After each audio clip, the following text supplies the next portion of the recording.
This is from my collection, Visits to the Middle Ages. So you know, this excerpt is about the plague, a pandemic from an earlier time. So it starts out very dark, but it totally transforms by the end. I wanted to explore the mystery of a wholly immersed soul whose mysteries are never explained. I hope this touches something in you. Crouched in a fetal position and rocking back and forth like someone who'd been in pain for so long they had nothing left but exhaustion and stuttered pleas. She swayed to and fro, pleading to the night for a touch, some healing, anything. Yet if you'd reached out to help her, she'd rear back and hiss at you like an injured and terrified cat. I guessed she was 40. She was shrouded in a thick black coat which covered all but her eyes, which, when she stared at you, were so intense they seemed to pierce holes through your skin.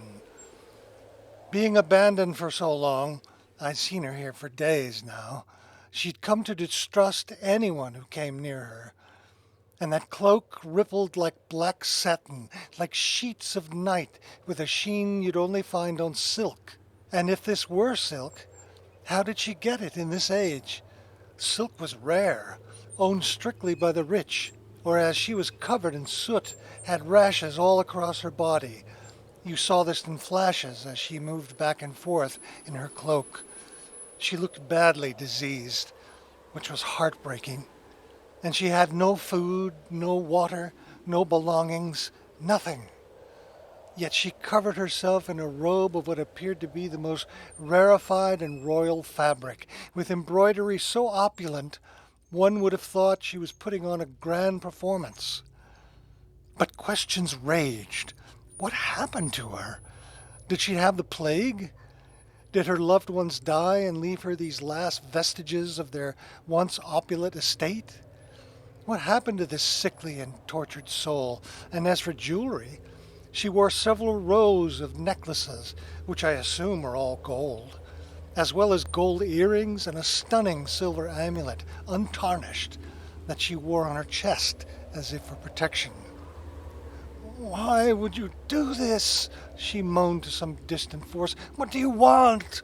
What?" Then she sunk her head into her hands while emitting the most exquisite fragrance of rose and lavender, again sighs of opulence in the midst of this terrible affliction. Then suddenly, as if hearing my thoughts, she glared at me and snarled, "Do I look rich?" She grabbed me. "Do I?" I reared back and whispered, "How did she know what I was thinking? How did she know English?" I realized that she was deathly ill and that questioning her language was utterly trivial, but God, this was the 14th century in medieval France. How did she know 21st century English? And was that an unfair question? She snarled, crawled back in her cloak, and disappeared.